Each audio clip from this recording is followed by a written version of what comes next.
Hello, and thank you for joining us on today's episode of the Water Cooler Guys Chat. Now please welcome Niswonger, Wiseman, and Mortar. Take it away, fellas. Quiet and stoic here. Hello and good evening, everyone, or good morning, depending on when you're listening to this here. Thank you for joining us around the water cooler this week. This week, we will be reviewing Superman 2025, the newest Superman movie coming out, or has already come out, I should say. Everyone should either gone to the theater and seen it, or it's on streaming services now. So if you haven't seen it, recommend seeing it so you can have your own viewpoint on it. We also be doing spoiler alert. Spoiler alert, that's right. As well as we'll be having a Keep 5, Cut 5 segment, and then we will also have another segment which I will review later on here, so that way the fellas don't know what it is, so it should be pretty fun and exciting. So we will kick things off here a little bit here. All three of us obviously have seen Superman 2025. Some of us have varying degrees of appreciation or lacking thereof of the movie. So some of us are Superman fans. Some of us are Batman. Some of us are Flash fans. I'm more of a Batman Flash fan, just so people have that in mind as we have our discussion coming along here. I'll let the fellas describe which more of a fan they are character-wise there, if they want to pipe in there. But for me, myself, being a Batman Flash fan, I actually enjoyed the Superman film. I actually give it a 7.5 rating out of 10, which is slightly different of my initial viewing of it that I told you fellas. Having had repeat viewings of it, I'm feeling pretty confident with a 7.5 rating for Superman. Greatly enjoyed the film, but I'll kind of stop there, let you guys kind of jump in here a little bit, and we'll kind of just have a little discussion here and see how we enjoyed or did not enjoy the film. Me personally, I am definitely a Batman fan. I am also a Superman fan. I kind of go back and forth, but between the two, I kind of lean a little bit more towards Batman, but it's a close one for me. But the two remain very strong for me. I gave it a 6.5. I believe I had something close to that last time, and after seeing it again, it remains a 6.5. I do enjoy the movie. I will say, having seen it again, I am warming up to it. However, with that, some opinions that I have, I've changed. Others have solidified. So, yeah, sitting at a 6.5. Okay. I am a Superman fan. Hi. Sounds like an AA meeting. And I am a Superman fan. It might be a little bit noticeable, but I may... for the viewers, I like Batman. Yes, to the viewers, to all my friends, they know I literally have a tattoo in Kryptonian of my son's name. Hopefully, it's my son's name. It could say something completely different, but I did look it up. So, I mean, I took say a adventure tattooed on his arm. We don't know, but yeah. Oh, please, Lord. Forgive this man for what he said. The bad word for nice. Yes, right. It is the word that whatever gypsy can curse Niswonger, she will curse him with an adventure, and he will have an adventure like no other. Oh man, I don't even know. Is my computer just going to burn up? How many times did I say adventure? Is that like 3? Okay. So, when we talked about this earlier, Matt just told me I had the wrong attitude going into this movie. That's what he said. He said you put too much real world into this movie, basically. Go watch it as a comic book movie and try to not be as critical. So I watched this movie again. My score has raised from 5.5 to a 6 because I still have issues with the movie. It's just, I'm trying to like it. I understand what he was going for. I understand the audience. I understand he was separating himself from the previous universe and he was going more comic book lore because that's what he knows. He comes from his background of Marvel making the Guardians of the Galaxy. I believe this movie was Guardians of the Galaxy in the DC universe. Agreed. We've seen everything in that movie in a Guardians of the Galaxy style movie. That's one of my issues, including the big fight that Mr. Terrific has with the balls flying around with the music is in every one of his movies in one way or another. Spoiler alert for those that have not seen the movie, by the way. Right. We will be talking about the movie itself and some scenes, but that's all right. It is okay. reminiscent of Yondu, honestly. Yes. It really is. Yes. Is it not just feel like if you just Yeah. paused it and went and played that exact scene, it would queue up almost like in a sense. So For people who may, okay, I'm going to throw this out there for the Star Wars fans. If you've seen what is it, The Mandalorian season 2 with the Luke Skywalker scene, and then you compare that to the Rogue One scene with Darth Vader, the hallway scene, pretty much the same thing here, where he's attacking and he's taking out guys, and you got Yondu with the glow stick with the whistle and everything. The arrow. It's pretty was much neat. right down the same line. I mean, the good part is I didn't give anything away, but it is scene for scene, man walking through, things going on in the background that are whooping ass, along with a perfect soundtrack to go with the scene. I'm not saying it's not a kick-ass scene. I'm just saying I've seen it before. It's hard to do the same thing over and over again and go, that was cool. It was like watching Matrix 2 after seeing the original Bullet Time Matrix. You're like, okay. And that by that time, Saturday Night Live had parodied Bullet Time. So you're like, okay, we're getting old here. But, all right. So that one issue, I'm not going to lead the issue. Go to you, Matt. So many.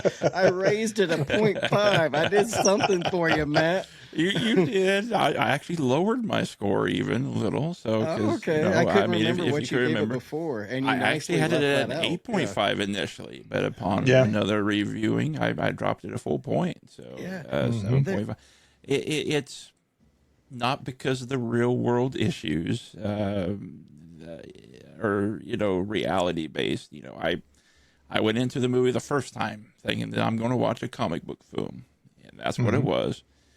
For those who've seen the Zack Snyder film, the realistic tone, the realistic dark, broody colors scheme that he has, completely opposite. The sepia Colorful. filter. Yes. Out. Yes.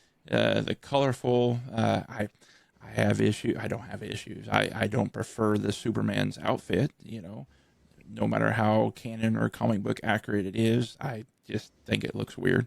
The whole I think it's called The Engineer, the scene there with her when they're in the Fortress of Solitude and they're battling and she's attacking one way and she looks over her shoulder and there's some robots coming out. Instead of just simply turning around, she does this whole handstand backflip and then reforms herself, transforms herself to facing the other way. It's like, really didn't need that. You're just kind of showing that she has superpowers. Okay.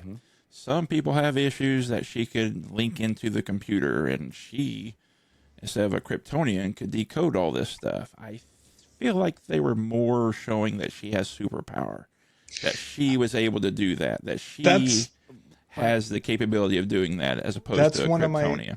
That's one of my catches to that, though, too, with her being a human and she's human, but she's a metahuman. Okay, so a let's human all right, yes. injected with nanobots. That's let's what say- her superpower was. So Let's say that the programming itself, I guess this is the best way I can really logically consider this. So for human programming, you got your ones and zeros, right? But we're talking about an alien programming that may operate on a completely different algorithm, and yet she was able to hack it, whereas the Kryptonian robots were unable to fix. The Right. Kryptonian, who Make wrote- sense of that for me. Who wrote that? That's my problem with this. They were the architects of this system. They flew the ship here. Their whole, it was cool. It was very cool to see them in a show, like in a movie. That was the first time they showed. I can't remember his name, but he's been in a lot of comics. He was very integral in the death of Superman and the return. He was the one keeping Kal-El in the Matrix while he was absorbing the light and everything in the Fortress of Solitude. He was the one keeping him updated. It was cool seeing him. He looked nothing like he does in the comic. Is this 4? Yeah, 4.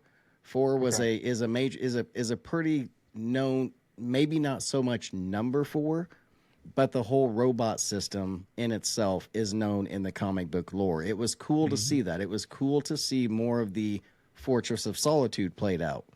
Mm-hmm. I don't know where I was going with this, but it was. The hacking. Oh, yeah. So the computer, she hacks in, and in 5.2 seconds, she's able to decrypt what the Kryptonian robots wrote and put there to help give Kal-El. So if they're a mastermind race, he would have already known to put that into his robots to read the stuff. And yet she walks in, plugs in, and goes, oh, here's the part of the robots would have known he loved that part. So you think with the attitude they gave through the whole thing and him wanting to be called a whole human name, they would have fixed that part and go, hey, by the way, while you were gone, not only were we flipping this high-tech fortress around to get the best sunlight, we also fixed this little glitch in the computer system. Cool. What would have they made were like, more trust me, sense? bro. Yeah. What would have made more sense is if they actually shed a little bit of light on it and found out that 4 was withholding that information, knowing it would have affected him. That actually would have made sense. That storyline would have arced, and then you would have a little bit more of a caveat there. But instead, they said, no, we're not going to do that. Yeah. She just magically solved it. Nah, that. So, I mean, trust me, bro. Little Trust thing. me. I have friends over there in the debunking of alien technology, and they said that's legit. Trust me, bro. That's exactly what I heard when Mr. Terrific said that, and that was their get over that moment. That was what they wrote in the script, the one-liner to help you get over that and go, okay, that's trusted. So, question, Matt, you said that you dropped at one point. What was it about it that, now that you've watched it again, that caused you to look at it and go, well, okay, maybe not an 8.5? The scene, as I mentioned, with the engineer, her just doing this, simply turning around. The flip, okay. There were scenes like that. There was kind of like, it feels overcooked. Overproduced, I guess you would say. Like, she didn't have to do that. It was just wanting to show her superpower, show her power that she can do that.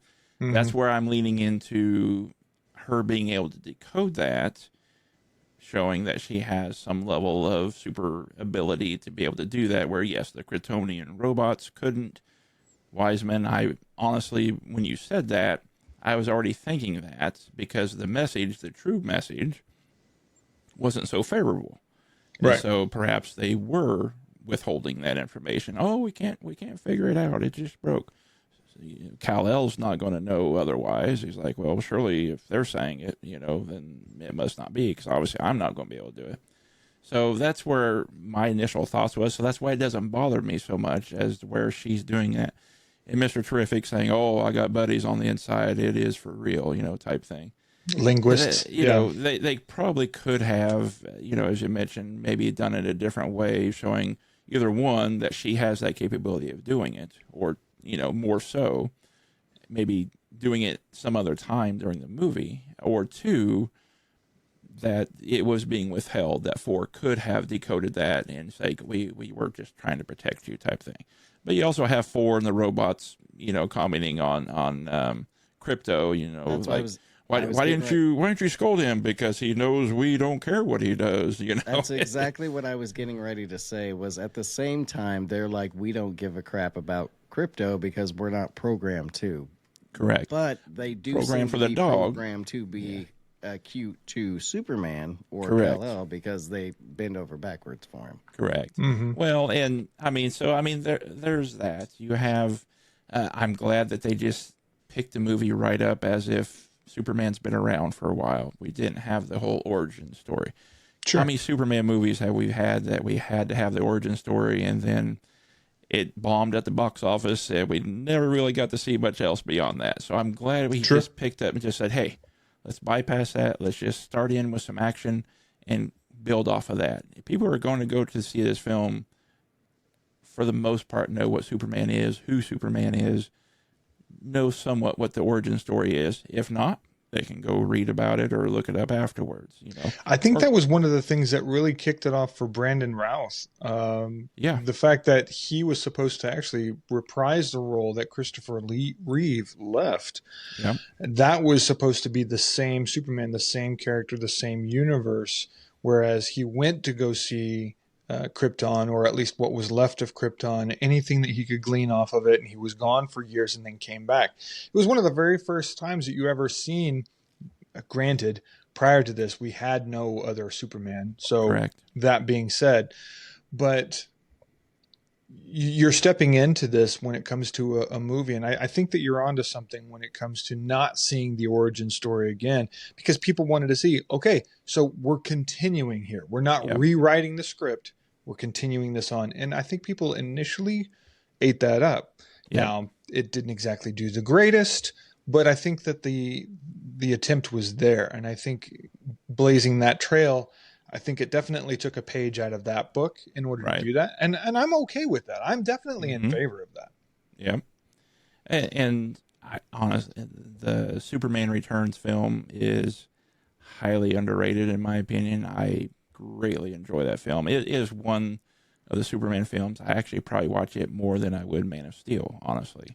Really? Man of Steel has the more realistic tone, and yes, Henry looks more the part, but the storyline in Superman Returns and just the relationship with Lois, I enjoyed that greatly. I find that of the Superman films, I find that more of that interests me, or I relate to that, or you know, that type of thing there. Not that I'm Superman, can't relate to that, but just the storyline that they had there, even more so than the Superman 2025.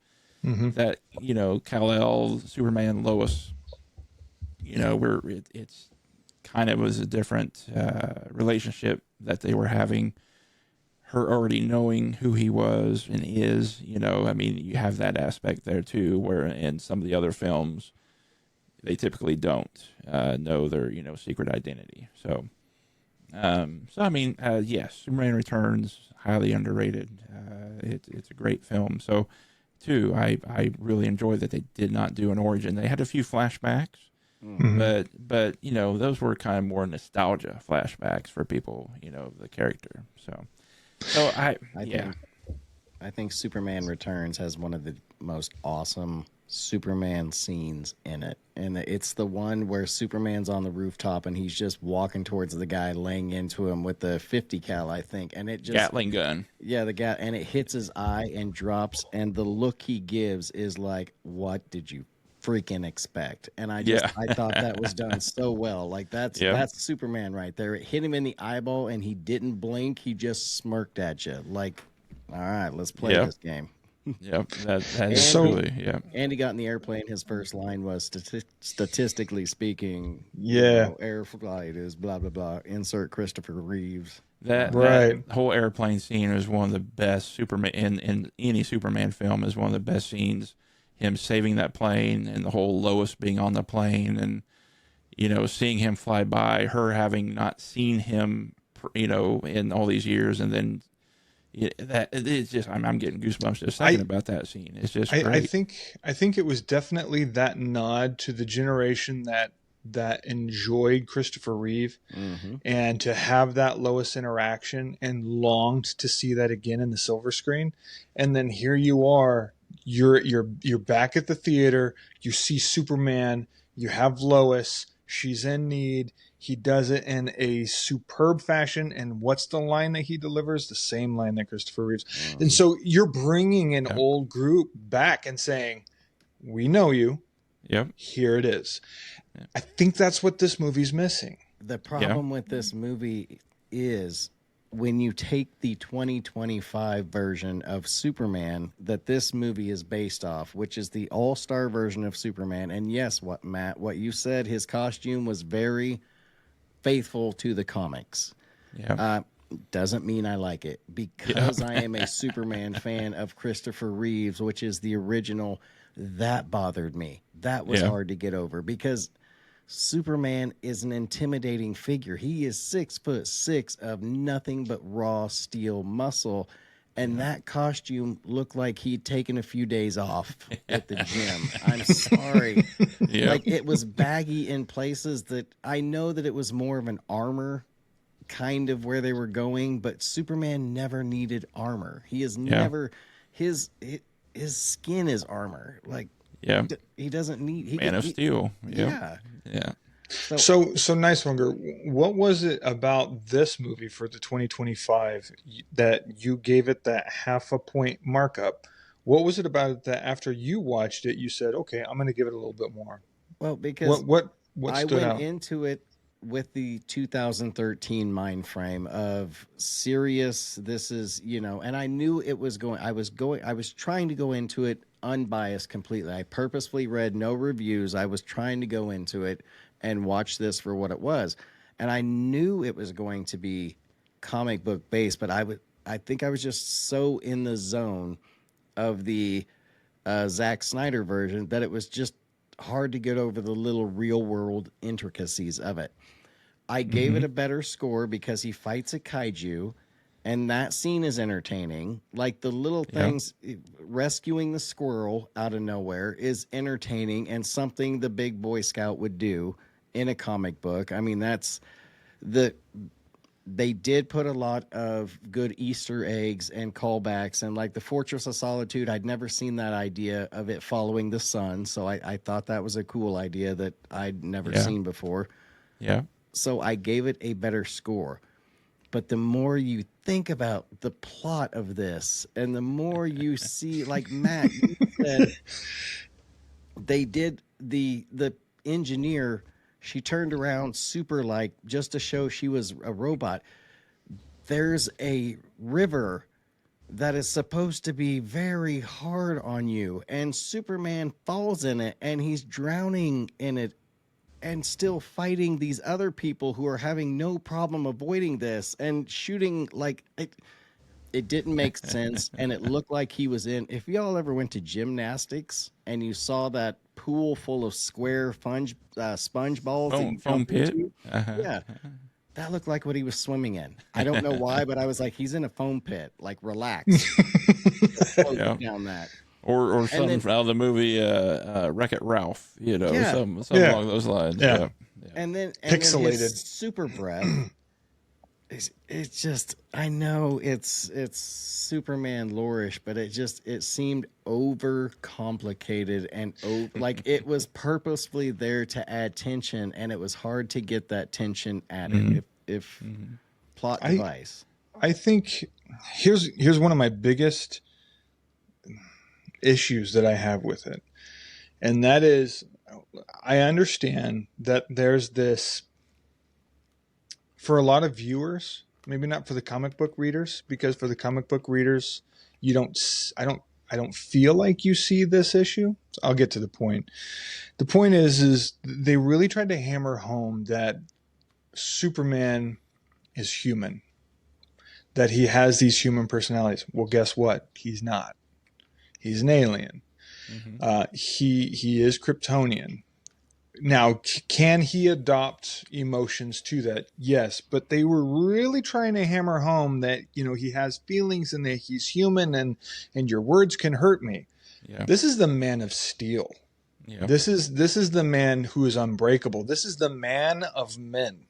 You know, I don't know how many of you guys, if either one of you have seen the memes that's been going out where it's like there's like a little icon of Superman where somebody does this like great and wonderful deed, like catches a fist from somebody else before he punches somebody, and you hear this, you know, the Starman song, and you have Superman.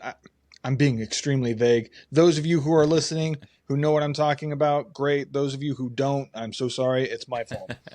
But there's a point where you have to acknowledge, okay, yes, I see what you're trying to say, that he is human. To a degree, he's an alien. That's what helps him stand out. He bears the toil, he bears the burden of humanity on his shoulders to see the good in people, to bring about, you know, a better society. The other thing I was going to say was the part that I had a really tough time with, which, Matt, I know that you're going to harken back to. Remember, it's a comic book movie, but where they turned off a singularity and the city zipped back together as if, you know, it was an XYZ zipper. So one doesn't turn off a singularity. Number one, you don't access a MacBook and go click, pew, and then the city goes, oh, fix it. So I had some issues there. It was a little crooked. Some Mr. T was, continuity. Mr. Terrific was trying to fix it. I mean, and obviously, it was that tongue in cheek of saying, it's not perfect. Okay, all right, tongue in cheek. You can make fun of it yourself. I get it, but there's some continuity things in there where I'm like, really? Let's just say. Go ahead, Matt. You know, in a comic book, that would probably only have been about a page or two. You flipped a page or two, and, you know, in the city and the comic book would be back together. I mean, we are watching a comic book movie here, fellas. That's why I keep hearkening back to you. So. And you would be right about that. Yes. Look, if I'm going to go through a natural disaster, I want to live in Metropolis, because they apparently completely wiped it out of citizens in like a 30-minute notice time. And this is a singularity cracking the world in half in the ocean. And then it does it to skyscrapers and knocks like 6 of them over domino style. And then it just, those 6 skyscrapers? Did they get put back together too when he zipped up the whole land, or are they? The city went bankrupt. There's got to be some rebuilding to be done there. You know, this is he was going to have to go Metropolis. He's going to have to go down to Gotham and get Bruce, you know, to help him. You know, there's going to be something going on there. That city is in natural disaster at this point. Like they are having state of emergency. Yeah, there is a curfew in place after this happens, and they're like, everything's grand. Yeah. Well, and obviously my score is higher than these two fellas here, and, you know, the true hardest of hard Superman, you know, fan is the lowest score on this panel here, as you guys can see.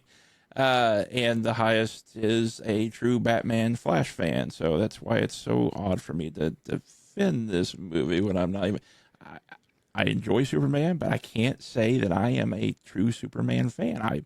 It's not even close for me. Who's your favorite character? Oh, Batman, Flash. You know, it's just so it's so odd for me to be trying to defend this film and have a higher rating on it. But I think it's just because I went into it with the mindset of I'm going to watch a comic book film. It's from a guy who's knocked it out of the park with some other films that no one had any idea who those characters were, and comes away from Marvel saying that is one of the best franchises in Marvel.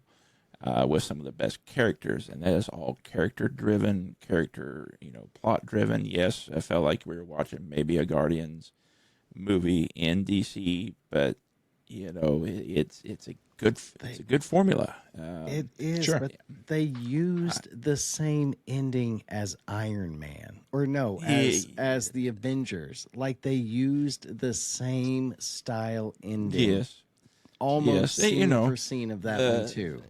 And I mean, who cannot have enjoyment with the Justice Gang? I mean, that whole scene, and And and he kept trying to get Justice Gang, and then he's like, he doesn't want the new guy on the team until he says, "Hey, Justice Gang, cool. that sounds really cool.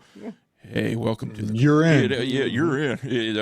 It's just, I mean, for a movie, Tanya has obviously no background. She's completely unbiased. I asked her how she felt about this film. She gave it a 9.5 right out of the gate. I was like, really? It's almost a perfect. She's like, what? And she's like, fine, a 9. She was, and she hit it just so clearly because she said it so perfectly, because it was like, this movie made me feel all the emotions. It made me happy. It made me sad, nervous, hopeful, anxious. She's like, it hit all those points throughout this film. That's a good film when it can do all those things in one film. Fair point. And I was like, perfectly said. That is, it makes you feel all those emotions, and that's a result of good storytelling, good writing.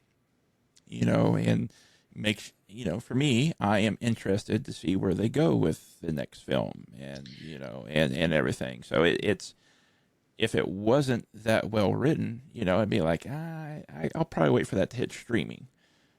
Not for me. I'm like, next one comes out, okay, I'll go see it in the theater. It may be on a matinee, but I don't care. I'm still going to see it on the big screen. And so, yeah. So I've already kind of given it. 1, I've given it my review. 2, I've been hard on it, but I will go ahead and share at least some of the parts that I did like. Yeah. 1, I really enjoyed Lois's character. Sorry for not asking. That's okay. I liked Jimmy's character. I like Jimmy Olsen. I really do. I like what Nathan Fillion is doing with the Green Lantern. Yep. Now, did I care about any of the other ones, Mr. Fantastic or Hawk Girl or anything? No, not so much. But I've always been a huge Nathan Fillion fan, especially since Firefly. So I'm huge Nathan Fillion fans. But he is a good guy, Gardner. He's a good guy, Gardner. He does a great job with it. I do like Superman's naive, happy-go-lucky personality, except for the little emo points where he's like, but I'm having a tough time, and the guys have got that monster, in the background while I'm talking to Lois. First of all, Superman would never do that. He would never sit on the sidelines to let something like that happen. He would go after it. My opinion. May not be a popular. Matt likes this scene. I enjoyed that scene because he said it perfectly. No, they got it. This is definitely a Guardians of the Galaxy type of thing, though, because you see that with Groot at the very beginnings, Guardians of the Galaxy Volume 2, where Groot's over here dancing away while they're trying to tackle the big monster that's shooting. What is it? Rainbow light, whatever it is. And so now you got Superman that's talking to Lois as he's kind of having an existential crisis. And it's shooting rainbow light, and Guy Gardner's like beating it with a bat. I loved that. A green. Yeah. So, I mean, it had some humor behind it. I am willing to definitely look at that because, I don't want to be too hard on it to where I'm not appreciating the humor that's behind it. With that said, as a consumer, and as somebody who really appreciates the art and the filmmaking in it, I desire for somebody who's going to take the mantle of Superman's a character that I truly do enjoy, and not rinse off Guardians of the Galaxy, put a little extra paint on it, and then try to sell it to me and say this is Superman. Because I do like Guardians of the Galaxy too. I think that what he's done with it, I think he's done a phenomenal job, and I'm definitely willing to get behind that. But I don't want you to mix the two because they have no place together. And as a consumer, I really want that artistry to shine and for it to be original. If you want the Superman to be original, then make it original.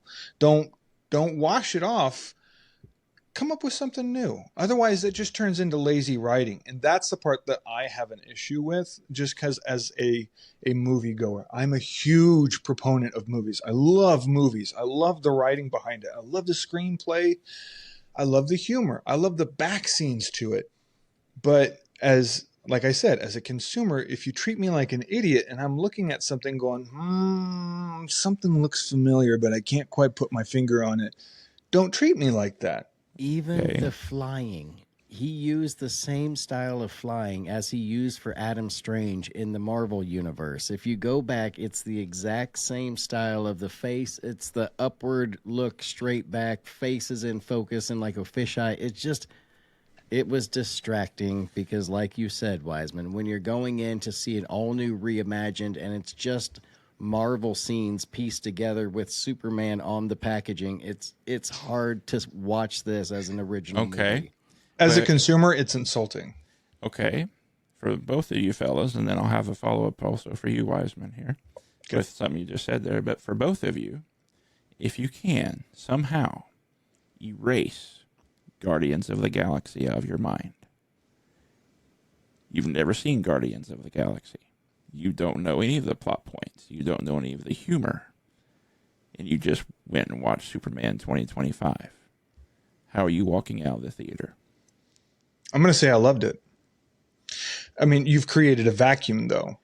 No, but you. But I would say I love it. You went and saw Superman 2025, having not seen any of the Guardians films. The humor that the director puts into the plot points and everything.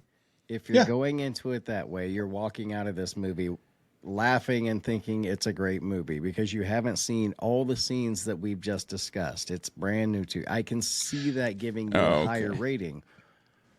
So is that why you're saying that it has such a high rating? Is because it's the younger for kids myself? Well, no, for myself, I don't care that it's been rinsed and repeated there. For me, hey, that humor, that storyline, of course, it's not identical because Guardians and Superman, two different things. Mm-hmm. Good formula. I enjoy that formula. I don't care how many times I see that formula. It's a good formula. For Wiseman, my follow-up is, you're talking about consumer. I know you're a big Star Wars fan, as am I. And the big issue for the last three films, people are saying, hey, this is basically A New Hope, Empire Strikes Back, and Return of the Jedi. Yeah. It's not very creative. Hey, guess what? This is lazy writing. writing. Point. Yeah. And so a lot of people degrade the final three Star Wars films in the franchise, which sadly J.J. Abrams, one of my favorite directors, was on board for two of them. So does those final three Star Wars films, are they lessons in your eyes because of that then? Yes. Based upon the facts that, so that is a hurting point. I have other people that say the exact same thing. I guess, again, for me, yes, I recognize it. I see it, but it doesn't bother me because I enjoyed the original formula. And so I'm seeing it, obviously, in the formula, yes, but, slightly different characters, slightly played out.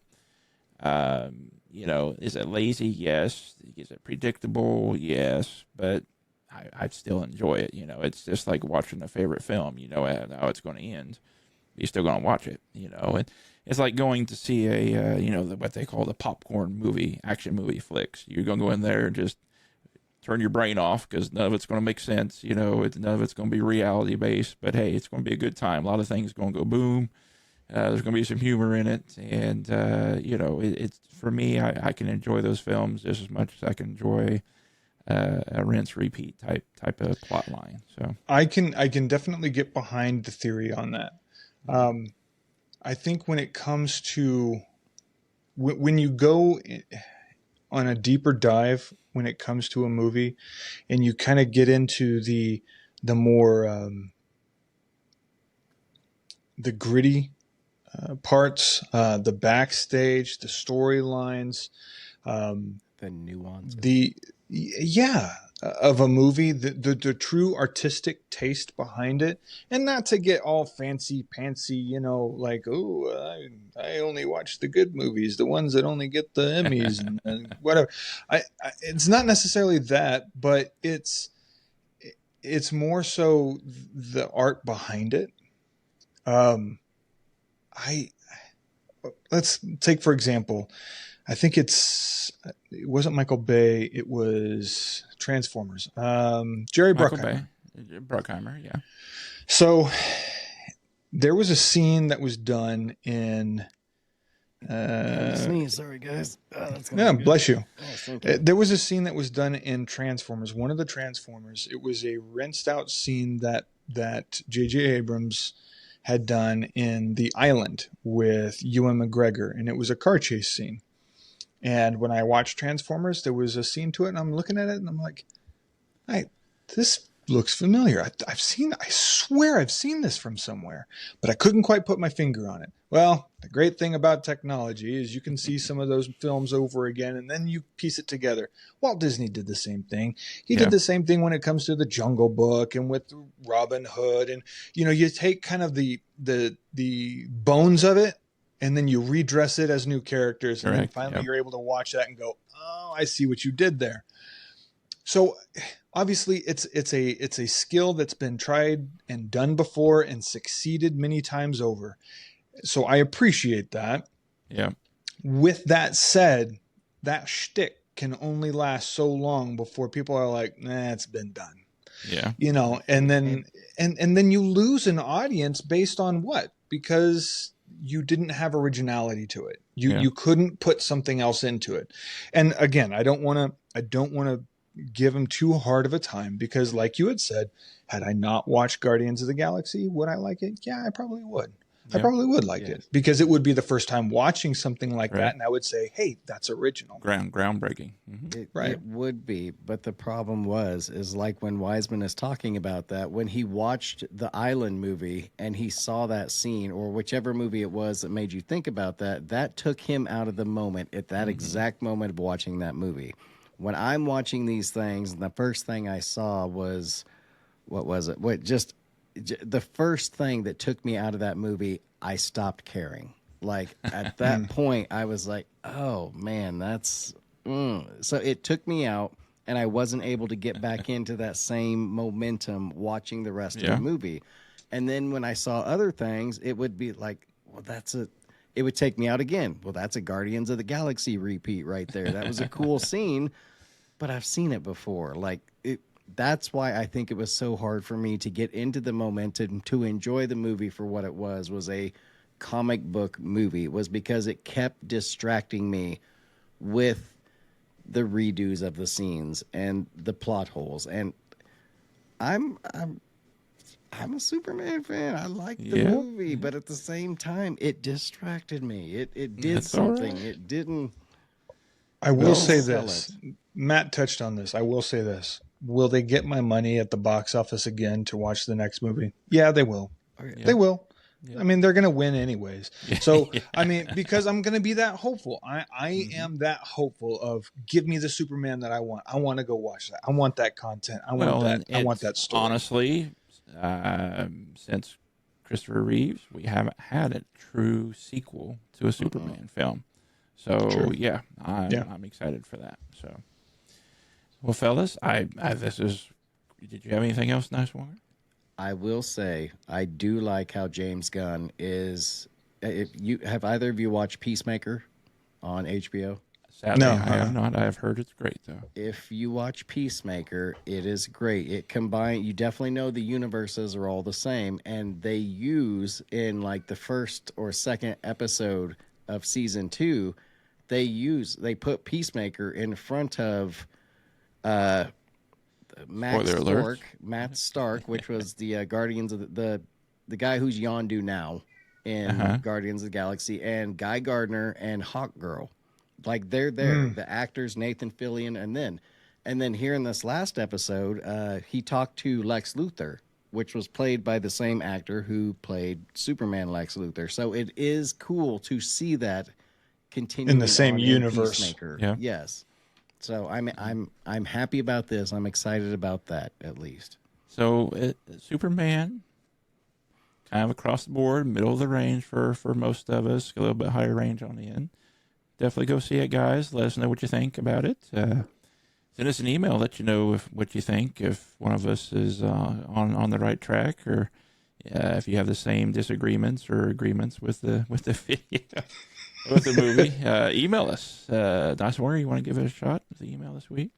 I know Wiseman's got it down, Sal Pat. Email us at twcg@gmail.com. Close. That's twcgchat@gmail.com. I missed the chat. twcgchat@gmail.com. There you go. It was good. You There did you good. go. Well, fellas, we're going to move over. We got 2 segments here. We're going to squeeze in here. Next segment we're going to do is a cut 5, keep 5. Okay. And it is going to be based. You may want to write these down here so you can have them in front of you. But cut 5, keep 5 of candy. First one on the list here is good old Butterfinger. Next one on the list, M&M's. Next one, Twix. Lifesaver gummies.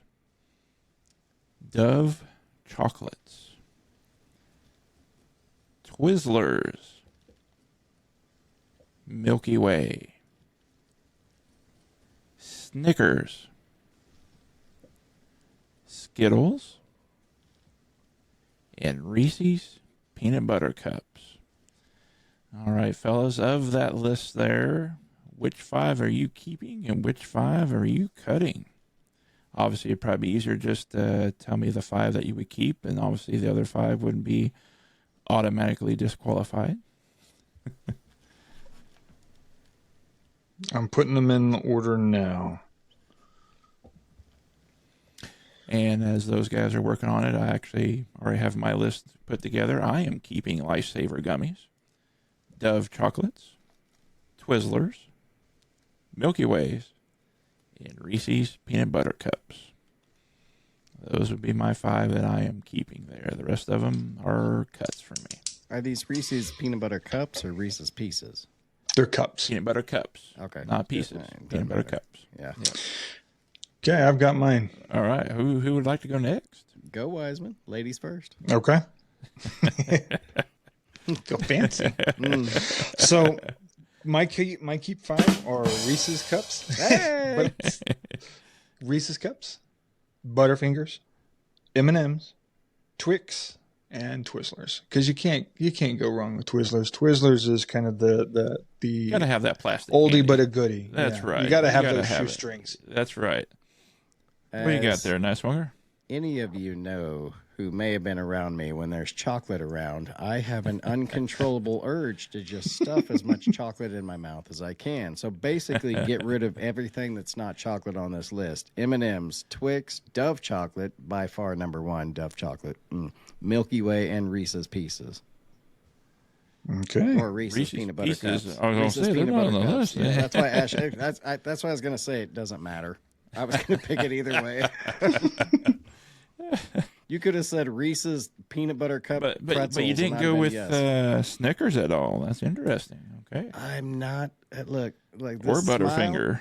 I Yeah. have this smile I have. It doesn't do well with nuts. They're like little landmines at certain times. If I get them in between the smile, Ooh. Yeah. Yeah, that would hurt, wouldn't it? yeah, it's not great. So all those things like are very easy to eat in chocolate terms. That is why I am not so much a gummy bear fan or Skittles person. Lifesaver is gummies. Yeah. Because I want to eat it around you guys, but I also want to talk while I'm eating or discuss. And if I did that, it would look bad. It would be awkward. I will say that one of the candies that might be interchangeable would be the Twix and the Milky Way. I could possibly switch that out for a keep, because depending on your night, I could either go for a Twix or I could definitely go for a Milky Way. So There those you go. two are, Mars, most of what I have is Mars owned anyway. Mhm. So Yeah. So boy, I could get- you guys remember the Mars bars? Where did that go? yes. I don't know. They were great. You could probably still find them in some obscure candy shop somewhere, I'm The sure. dark chocolate Mars was That's my right. favorite. I actually. Or for all those Lost fans, the Apollo bar. The Apollo bar, yeah. Ooh, I never liked Butterfinger. I don't know what it is about Oh, Really? Butterfingers. It gets Yeah, stuck in my Butterfinger's teeth, good. and it's Yeah. so annoying to me. I was like, yeah, it's not worth it. I love it. I love it. It's like so they good. took a I try to Choco bite Taco. down. It feels like they took a Choco Taco and put chocolate on it. Is that, Or is that what it is? Basically, it feels like almost the Chico sticks? It Those Chico is. sticks. I was gonna say that, just Oh. covered in chocolate. Oh, not That's Choco Choco all it Taco. is. I don't know why I said Choco Taco. Chico sticks. That's what I was talking about. Yeah, No wonder you yeah, guys it's looked the at me Chico sticks. confused. Like, what? Like, Choco mm, Taco. yeah, I don't know if okay, I've I had don't know that. what kind of That's chocolate right. taco you're having, but all right. Chico stick covered with chocolate. That's exactly what Yeah. a Butterfinger is, isn't it? It really is, yeah. Pretty close. And yeah. if you bite down on that Butterfinger just enough, you can break off the chocolate without having to get into the Chico bar, Uh-huh. you know. Why? But yeah, I love. yeah, that's what I would I don't. do. I don't know chocolate. why. Yeah. I don't know why, but I do it. I do. Anytime I have a Butterfinger, I'll He's bite a- down he's a and I'll just nibbler. chip off the chocolate and leave the little bar, the crunchy bar on there, and I'll eat the crunchy bar by itself. That's too much Little work for chocolate. nibbler. It's weird. Just It's weird. eat Yeah, the I'm a whole nibbler. I'm a nibbler. thing. Oh. Very good, guys. I like it. That was good. That was quick. We'll have some more of those coming up down the road there. Okay. All right. To the last section we'll get to here this evening. I've teased this for at least a week or so. We're going to have a 3-on-3 battle royale. It's going Ooh. to play out in ChatGPT. Each gentleman will get to choose 3 superheroes. I will have veto power because I have a feeling Nicemonger may pull out an obscure character here. I already had one in mind when I thought of this scenario because that's who I would have picked. And I will have Don't to put me veto on the him right spot. away. Don't put me on the spot like this. So- You thought I'd get Superman that one time. Very much But disappointed. But you, basically, comic book characters, Marvel, DC. Think of 3 characters that you would like, and you guys are squaring off against each other, and these are your 3 combatants who are battling for you. This is going to be a winner-take-all battle, and I will tell you, the battle is taking place on Cybertron, so you guys do have that element there, so think about that as well. Some characters may or may not perform very well on a planet, Cybertron, which is a machine level. So think about that as well. So think of 3 comic book characters that you would like. And obviously, they don't have to all be DC or Marvel. Mix and match, however you want to do. Has to be 3 different characters. Has to be baseline characters. It cannot be the Omega level of a certain character. Literally the baseline level of these characters. Does that kind of make sense to everyone there, what we're doing here? I think so. I was going to ask, do you have any vetoed characters that are not allowed? He is. Going I'm not going to mention that to you. No. No. Well, not veto Oh, Doomsday. oh, No. okay. So I do have veto power of what you guys choose. Now, I will say this. After you guys list your 3 characters, each of you will get the chance to eliminate one of the other person's characters where they then have to think up of a new character. So kind of a little, give me your first 3. Okay, the other person eliminate one of those. Think of another one there. So as you're thinking here, you might want to think of 4 characters, knowing that one of them is going to be eliminated right away. Okay. All right, we're on Cybertron, and we're just sending over people to fight you, like fight your characters on Cybertron. You 2 are battling out. Think of it like Game of Thrones. And when Tyrion had to select a champion to fight for him, you are selecting 3 champions to fight for you. And Wiseman is picking 3 champions to fight for him. Winner takes all. Whoever survives gets to leave the planet Cybertron, and whoever does not, well, that's your final spot. So it is a winner take all battle royale. 1 round. We're not going to do best. I don't think we're going to do the best 2 out of 3. We'll just do 1 round. So think about this. I had fun with this. When I was thinking of this and squaring off with some different characters, and location does matter. I will just say that, fellas. All right. Okay, I'm good to go. All right, Wiseman. Who are your 3 combatants that you're going to go into the ring with? My 3 combatants are Rogue, Okay. Magneto, Ooh, that's a good and Lobo. Very good. What you got, Niswanger? I'm going with Cyborg because I believe he will help me be able to use Cyber to my advantage. But now I'm thinking against Magneto. He's a bit cooked. I'm going with Doomsday because he's the ultimate weapon. He will just beat the tar out of you. He doesn't need oxygen. He doesn't need Cybertron's. He's just going to beat it up. Like what? I don't know. We'll see. Yeah. I think Wiseman's got a character on there that would take care of him. But who you got for 3rd? Brainiac. Brainiac, just because he's a good mix of being able to beat the crap out of you, mixed with being able to take control of Cybertron to help it beat the crap out of you. All right, Wiseman. You have now the chance to eliminate one of Niswanger's characters. Which one are you going to eliminate? I'm going to eliminate. Trying to think of his name now.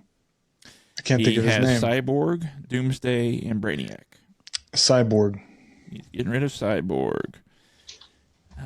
Okay. All right. Who are you eliminating there, Niswanger? Wiseman, could you repeat? He has Rogue, Magneto, and Lobo. This should be an easy one. I think I'm taking out Magneto. Ooh, okay. Not the one I would have went with. Okay, next one. Okay, fellas, each have to think of one more character then, and this is going to lock you in place for your battle. Okay? So, Wiseman, who's your replacement for Magneto? You now have Rogue and Lobo. Doctor Strange. Very good. Ooh, he'll be able to whip you. Okay, Niswanger, you still have Doomsday and Brainiac. Who do you have replacing Cyborg? I'm going back in with Superman. I'm bringing him in for the fight. He kind of held him out, I'm sure, so he couldn't eliminate him. That was well played. Well played, Niswanger. Well played. If you're taking Doomsday out, I was putting Superman in there, but now we got 2 fighters and a guy who can control. I'm good on this fight. It sounds like All it. right. Let me input your data here, fellas, and we're going to see how this plays out. Oh my goodness, ChatGPT can answer this for us, And probably could make a video of them fighting too. probably. Honestly, Niswanger, I thought you would have taken out Lobo because that's basically Superman who cannot die. He has no weakness. It is, but Doomsday can handle Lobo for me. Because if Lobo killed Superman and Superman's more powerful than Lobo, like we Do you know what Superman's susceptible to though? Kryptonite. Dark magic. Dark magic. Is Lobo? Lobo's not dark magic. Doctor is he? Strange. Oh yeah, good one. Good one. But I've got Brainiac who's able to get into Doctor Strange's mind and I was trying to make sure you understood. Cybertron does not have a yellow sun. Therefore, his powers will drain. So no. What color is the sun in Cybertron? It's red, not yellow. I'm just trying to tell you, it's not yellow. Is it red? I don't believe so. We're getting ready to see what ChatGPT thinks here. Oops, sorry. So a 3-on-3 battle. I know you're getting excited there. 3-on-3 battle. Which team wins? The battle takes place on Cybertron. Team 1 has Rogue and Doctor Strange and Lobo. Team 2 has Superman and Doomsday and Brainiac. The battle is a winner-takes-all, last team standing. All right, ChatGPT, and I will read you out the results here as it's computing. All right, let's break this down. 3-on-3 showdown. Cybertron, metallic planet, artificial atmosphere, extreme energy fields. All right. And it does a nice little breakdown of which each character can do. Do you want me guys to read that off? Might as well. It's fun here. Sure. Team 1, Rogue, Doctor Strange, and Lobo. Rogue can absorb powers, memories, and life force through touch. If she manages to touch Superman or Doomsday even briefly, she could borrow immense Kryptonian power. But she's vulnerable to ranged or instant attacks before she can make contact. Doctor Strange, master of the mystic arts, capable of multiverse-level spells, time manipulation, portals, shields, astral projection, and dimensional traps. He's versatile, makes him a battlefield controller. He can banish, contain, or redirect energy attacks. Against Brainiac, Strange mind defenses and illusion spells could block telepathic and tephratic intrusion. So basically, he neutralizes Brainiac. Mm-hmm. Lobo, DC's main man, with super strength near Superman's level, regenerative healing, and weapons capable of planetary damage. On Cybertron, a meta world, he could use environmental tech and raw durability to thrive. Nearly impossible to kill permanently. Team 2, Superman, Doomsday, Brainiac. So that was a good lineup for Team 1. Mm-hmm. Yeah. Mm-hmm. Superman, strength, speed, heat vision, and near invulnerability. On Cybertron, no yellow sun interference. But he likely still receives solar radiation, still operates near full power. His moral code may hold him back a touch, though. This is a winner takes all. So accept him to fight to win. Expect him to fight to win. Doomsday, engineered to evolve beyond any attack that's killed him before, nearly unstoppable physically, immune to magic over time, depending on the encounter. On Cybertron, metallic terrain, his raw brute force is a huge advantage.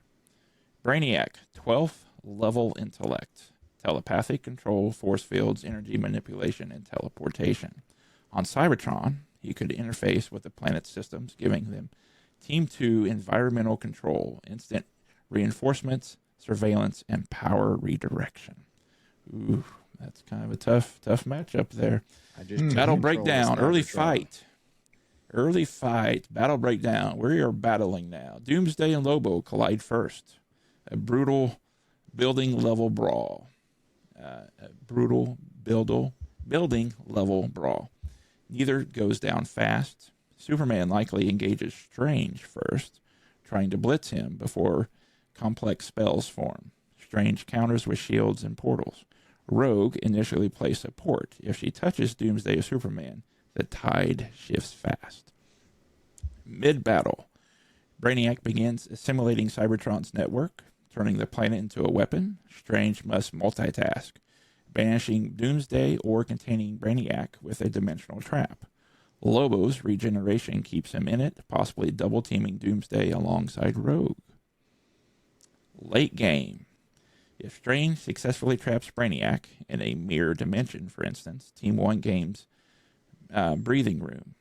Rogue, absorbing Kryptonian power, gives her near Superman strength temporarily, potentially matching him. However, if Brainiac gains full control of Cybertron's systems, Team 2 becomes unstoppable. Doomsday and Superman get tactically planetorial support. Verdict. Here's the verdict. Which team's going to win?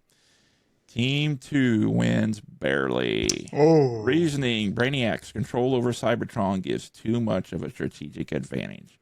Doomsday's adaptation neutralizes much of Strange's magic over time.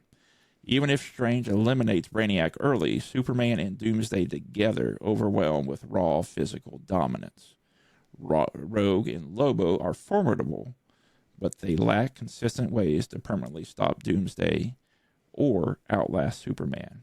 Final outcome, last standing, Superman and Doomsday with Brainiac systems flickering across Cybertron's core. Margin, high destruction victory. Team 1 put up an incredible fight, but Teams 2 synergy and planetary control win the day. Cool. Congratulations. Congratulations, there. sir. Wiseman, I went in with that. Great job, Team 2. Great job. I went in with that, going with the ones who were able to assimilate with Megatron, or with the. I knew they would be able, Cybertron, because if you deleted Cyborg I would have still had Brainiac. If you would have deleted Brainiac, I would have still had Cyborg. If you deleted Doomsday, I would have still put in Superman. If you deleted, you know what I mean? Like, Yeah. I was hoping I strategically. All right.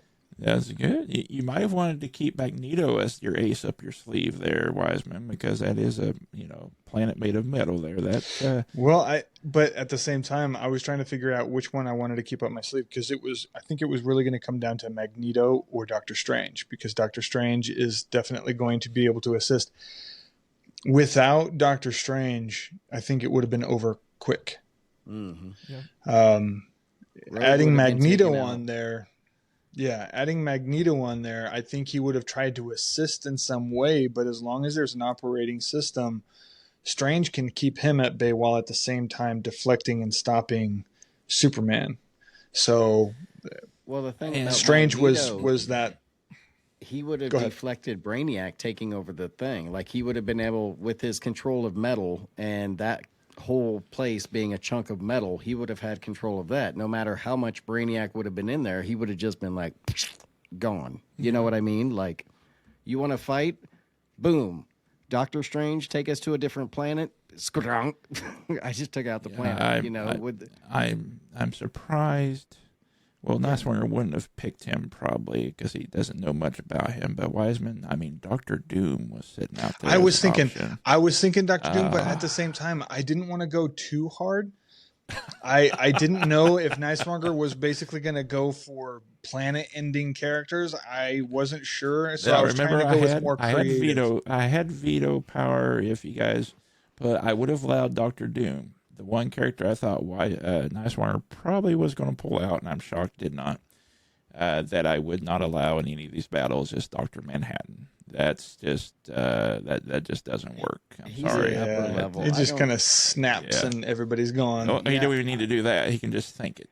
He's God level. He's ridiculous level powers. I don't even ever really in these scenarios that I put. No matter where I put it, if I have Dr. Manhattan on any team, that team wins. It's just not even a contest because it basically says he just thinks them out of existence and they are no longer there. So, so I had fun creating this here. I hope you guys had fun with this as well. Oh yeah, we will do some more.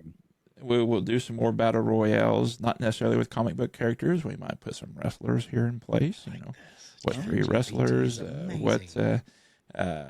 might do a little 3-on-3 basketball. What 3 players would you pick going again?